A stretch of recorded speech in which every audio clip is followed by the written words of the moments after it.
Washington Yepes comparte un diálogo con el invitado. Bien, son las 17:17. Qué gusto saludarle a Javier Flores. Él está en la ciudad de Guayaquil, me supongo. Javier, muy buenas tardes. Qué gusto saludarte. ¿Cómo estás? Muy buenas tardes, Washington. Encantado de saludarte también. Bueno, estamos en pleno proceso de juicio político y evidentemente una pregunta que se me viene de inmediato es ¿qué deben temer o qué tienen que perder los legisladores o ganar los legisladores que apoyen o los legisladores que a la final terminen censurando y destituyendo a la ministra de Gobierno María Paula Romo? Allí y ahora se juegan cosas muy importantes, Javier, en la Asamblea Nacional. Bueno, dependerá de qué legislador estemos hablando, ¿no? Habrá legisladores que pensarán sacar un rédito político, una mejora en su credibilidad de alguna forma por no apoyar a un fusible, a una autoridad muy importante de un gobierno muy impopular.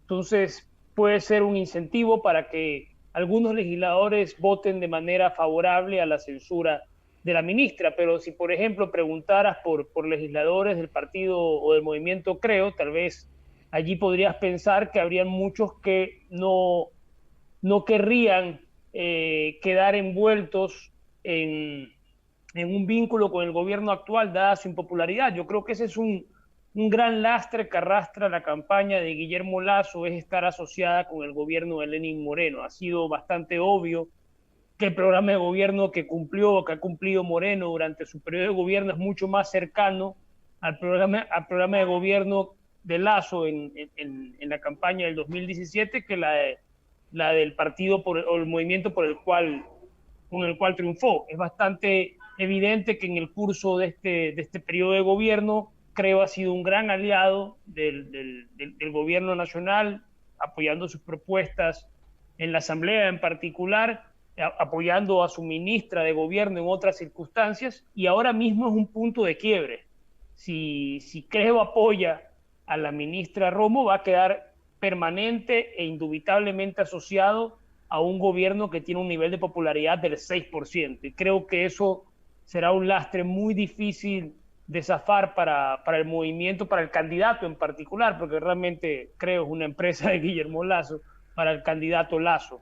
Si logra distanciarse, si de alguna forma la ministra sale censurada y Creo se ve que tiene parte en ello, pues tal vez podría evitar ese San Benito o por lo menos atenuarlo, porque de todas formas la historia existe. De todas formas es cierto que Creo ha cogobernado durante los últimos 3 años y poco más que tiene este gobierno y lógicamente este punto podría ratificar eso o empezar a tratar de desdibujar un poco esa imagen para el votante de febrero. Ahora, el lastre también alcanza, Javier, a los partidos, al partido oficialista. Se conoce que al menos 20 legisladores de Alianza País estarían votando el día de hoy por la censura y destitución de la ministra, puesto que su candidata, Jimena Peña, a la presidencia ha dicho que no son oficialistas, ha pedido la expulsión de Moreno del partido Alianza País y consecuentemente también van a tratar de distanciarse, aunque es sumamente complejo, pero ese lastre, digo, inclusive le alcanza al propio partido oficialista. Claro, pero son dimensiones distintas, ¿no? El Ajá. partido oficialista está exangüe. Realmente si algo ha hecho Moreno es casi liquidarlo, queda nominalmente, tiene una candidata y tiene un discurso y que ahora, ¿cómo será de despreciable este gobierno actual que la candidata de su propio partido busca distanciarse del actual gobierno dada su impopularidad? Es realmente es un lastre para cualquiera. Lógicamente, pues Moreno nunca podría haber pensado una reelección y creo que esa idea, pues, ni él hubiera querido, ni nadie hubiera querido que él quiera. Así que está bien que haya quedado así. Pero de todas maneras, para el partido, el movimiento del cual salió Moreno durante este tiempo, lo que ha hecho es liquidarlo. Y ahora, bueno, está un poco, digamos, mantiene una vida jurídica y tiene una candidata, pero realmente las posibilidades de llegar lejos son muy escasas. A diferencia de Creo, que es un partido que ha apostado los últimos años y durante 3 candidaturas sucesivas a la presidencia de la República, que ha estado cada vez más cerca. La primera vez que participó quedó muy lejos de Rafael Correa, creo que 30 puntos de diferencia.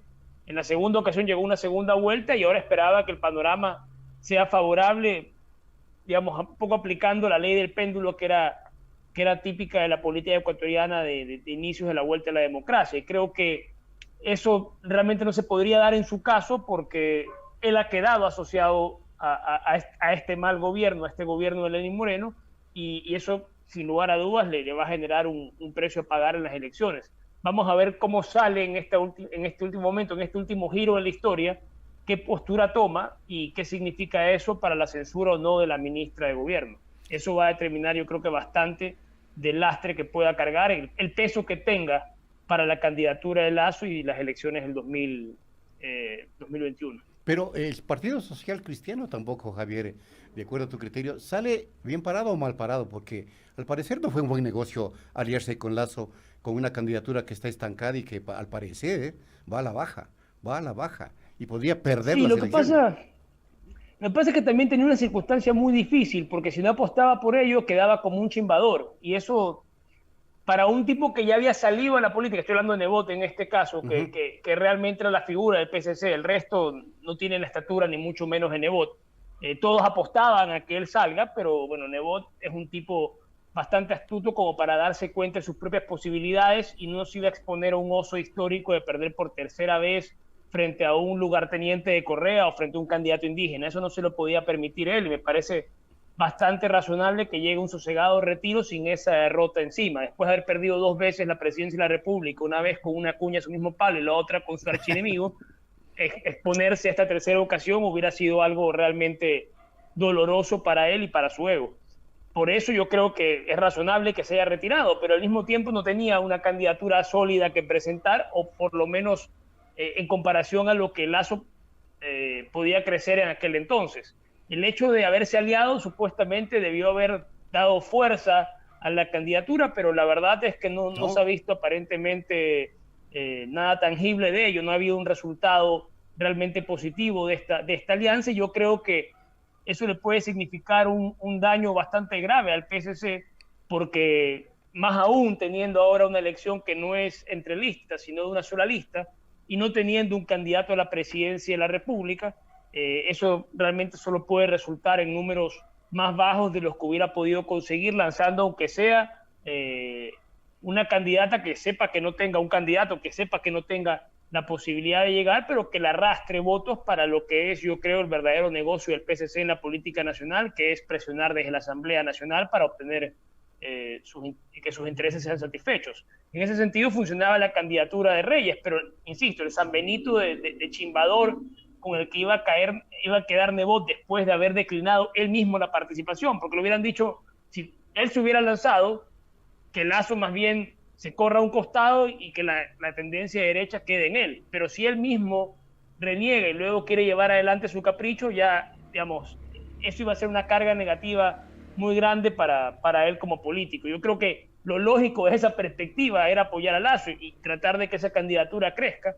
Tampoco creo que el partido de Nebot ni Nebot estén atados a Lasso. Nebot puede disolver eso que ni siquiera es una alianza, realmente es una tregua hasta que lógicamente se cumple el propósito de haber pactado la tregua, que es que la tendencia que ellos representan vence a una tendencia de izquierda representada por el candidato de Correa que empezaba a crecer en las encuestas en aquel entonces. Entonces, en ese sentido, yo creo que la movida no le ha salido tan positiva, ni a Creo, porque la alianza no la ha representado, la tregua que se pactó no la ha representado un crecimiento importante, al PSC por lo mismo, pero al mismo tiempo porque eso significa resignar muchos más votos en el campo de la Asamblea Nacional, que es el que realmente les importa a ellos. Ese peso, esa dificultad o lo que signifique esto en números, ya lo vamos a ver, mejor dicho, en las elecciones de febrero del 2021. ahora, ¿por qué la derecha? Bueno, no por qué, pero es extraño que dada la coyuntura política y las proyecciones que se avecinan, que se les veían venir por el gobierno, pero nefasto de Moreno, ¿por qué la derecha no tuvo una visión estratégica más acertada y se decantó, por ejemplo, por el ex vicepresidente Otto Sonnenholders y decidió optar por Lasso, que todo el mundo sabe que es un candidato que llega a un límite y de ahí no pasa? No pasó en la anterior primera vuelta electoral. Consecuentemente, faltó, ¿crees tú, Javier, visión estratégica de los liderazgos de la derecha política ecuatoriana? ¿O que se Yo te equivocaron diría tremendamente? que si por Sonnenholzer, si de Sonnenholzer se trata, la visión estratégica de Sonnenholzer era mejor no lanzarse en esta ocasión. Yo no sé pero él sí. los entretelones. Ya. Yo no sé los entretelones de por qué no se dio ese paso, pero intuyo que Otto es una persona, creo que suficientemente astuta o inteligente como para darse cuenta del escenario que iba a estar pisando y las circunstancias en que se iba a mover, siendo un personaje todavía frágil dentro de la política sin haber cimentado un peso propio. Creo que vislumbrar eso en este mar bastante borrascoso que es la política ecuatoriana, sí te da como para pensar si lanzarte o no al ruedo en esta ocasión. Yo creo que una movida estratégica desde su perspectiva es esperar otro momento, si es que quiere seguir en política, porque ya tuvo su momento y se dio cuenta de lo que se trata y habrá tenido, digamos, satisfacciones y también bastantes excepciones, porque la política tiene mucho de una y otras cosas y tal vez más de las últimas. Pero sea lo que sea que vaya a hacer, si se retira o si continúa más adelante, me parece que es una movida más inteligente que lanzarse ahora mismo a las elecciones. De hecho, a quien le correspondía, porque ya era el final de su carrera, el tramo final de su carrera política, era Nebot. Lo que pasa es que Nebot, yo creo que se dio cuenta por números que no le iba a resultar la jugada y defirió al eterno segundón de Guayaquil, que es Guillermo Lasso, para que capitanee la nave de la derecha del puerto. Lamentablemente para Lasso, aun cuando se alió con o pactó esta tregua, porque yo insisto que no es una alianza como tal, ahí no hay un programa conjunto ni nada parecido, ahí yo no te jodo un rato hasta que ganemos y después ya te jodo en la asamblea como siempre he hecho. Eso es básicamente lo que significó esas 2 páginas que rubricaron el acuerdo, la tregua, como digo. Tampoco ha resultado tan positivo para ninguno de los dos en líneas generales. Creo que si llegara a entrar Alvarito complicaría aún más el panorama. Exacto. Porque es un personaje que lógicamente puede robarle votos a todos, pero creo que principalmente a los de su propio palo y dificultaría aún más la ya difícil campaña de Guillermo Lasso. Yo siempre he dicho que hay 3 razones por las que Lasso tendría muy difícil llegar incluso a la segunda vuelta. Una de ellas, por supuesto, es el lastre político. Yo creo que otra es que es banquero y eso realmente a la gente del común no le simpatiza tanto, más allá de lo que se pueda decir acerca de que sería discriminatorio pensar así, pero mucha gente piensa de esa manera. Y luego porque tampoco es un tipo carismático, y yo creo que eso paga muy mal en política no ser carismático. Se nota cuando un político es auténtico, se nota porque la autenticidad se nota. Y cuando Lasso sale con estos últimos discursos chabacanos, uno siente un tufo de falsedad, de inautenticidad, que yo creo que también es bastante pesada, una carga bastante pesada como para que esa candidatura crezca. Yo creo que esas 3 hacen muy difícil su campaña, pero bueno, en todo caso habrá que esperar el resultado de las elecciones para ya tener cifras concretas, pero no sería para mí nada sorprendente que incluso pueda quedar por debajo de un segundo lugar, quedar tercero, por ejemplo. Tremendo. Esto implicaría que tú estás pensando que el escenario de una segunda vuelta Arauz Pérez sería posible. Sí, eso implicaría lo que estoy diciendo, sí, que ese escenario sería posible, salvo que algún otro candidato representando una tendencia contraria a Arauz, que podría ser, si es que lo dejan, vamos a ver qué resulta, y seguramente tendrá relación con esto que estábamos discutiendo al principio de la ministra de Gobierno y su juicio político. Si Noboa llega a entrar al ruedo, podría incluso él ser la figura que crezca. Sí. De alguna manera es un tipo, decir carismático en el caso de este candidato tampoco es exacto, pero es más simpático, creo, al votante promedio que lo que podría resultar Lasso. Y realmente en este momento tan difícil de la política ecuatoriana, pues tal vez una candidatura como la de él no esté tan desencaminada frente al otro candidato que no crece, quiero decir, como para representar esa tendencia, más allá de que eso no asegure ni mucho menos un éxito mayor, pero por lo menos, en todo caso, dificultaría muchísimo más la campaña, que ya es bastante difícil, que está llevando Guillermo Lasso. ¿Y por eso crees tú que se le está torpedeando a Noboa la posibilidad de participar en las elecciones? Es lo que podría intuirse de la forma como se ha conducido todo. Realmente es un CNE y un sistema electoral que ha dado visos de estar muy mal ensamblado, muy mal administrado, con bastantes la verdad es que nada de esto es raro en la medida en que ya ha sido denunciado varias veces por las misiones observadoras de la OEA. Yo quisiera invitar a que la gente busque en la página de la OEA sobre las misiones que realiza a los países, investiguen el caso de Ecuador y vea que las conclusiones y las recomendaciones se repiten consistentemente y tienen que ver con varias deficiencias, particularmente de control. Pero en este caso parece que también habrían direccionamientos políticos para que algunas cosas funcionen a marchas aceleradas y otras no, en un claro manejo político de un tema que debería ser altamente técnico. Creo que también de eso depende ciertos resultados. Yo decía que la única forma de evitar que se descalifique a un candidato como Arauz, por ejemplo, es si se nota que hay una presión política popular detrás.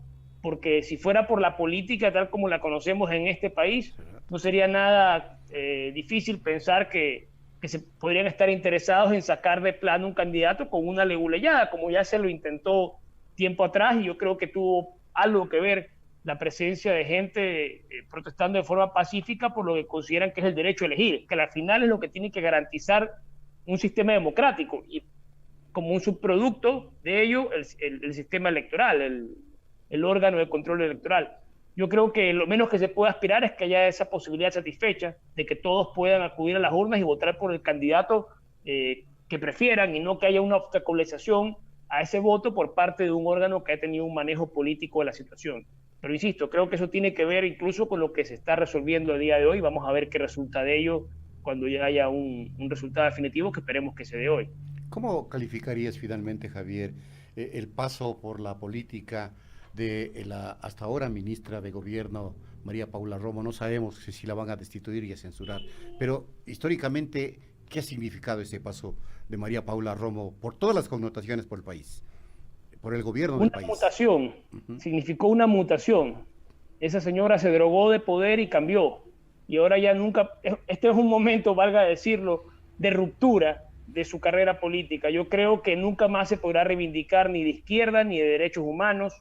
Todo eso debería quedar fuera de su discurso. Si va a seguir en política, seguramente será de forma obsecuente a la derecha, la que ha servido durante este tiempo, y defendiendo la razón de Estado, que también ha buscado defenderla, como se ha probado en su defensa reciente de este juicio político. Al final, en la réplica que dio hoy, más temprano, tuvo opción a una hora de réplica y casi no se dirigió a ninguno de los argumentos de quienes la habían interpelado, sino que se dedicó a lanzarle loas a la policía, a sentir o hacer sentir que cualquier ataque a esa institución era un ataque a ella, que cualquier ataque a ella era un ataque a esa institución, y que en definitiva lanzar lodo a sus detractores y decir que se sentiría homenajeada si la llegan a destituir, sumado a eso el tono nervioso de su voz, a mí me da para pensar que ella siente que va a perder este juicio político. No está tan segura como lo estaba antes, cuando con mucha mayor cancha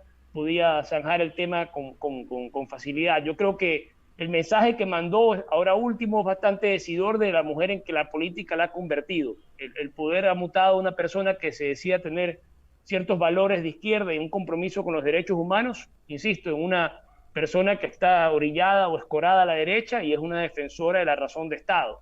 El Estado por encima de todo, con los medios que sean necesarios, aunque sean bombas caducadas, da igual. Gracias, Javier, como siempre, por haber atendido este llamado de Punto Noticias. Hasta una próxima. No, encantado, muchísimo gusto, Washington, un abrazo. Igual manera, Javier Flores estuvo aquí en Punto Noticias. Punto Noticias, un noticiero para usted.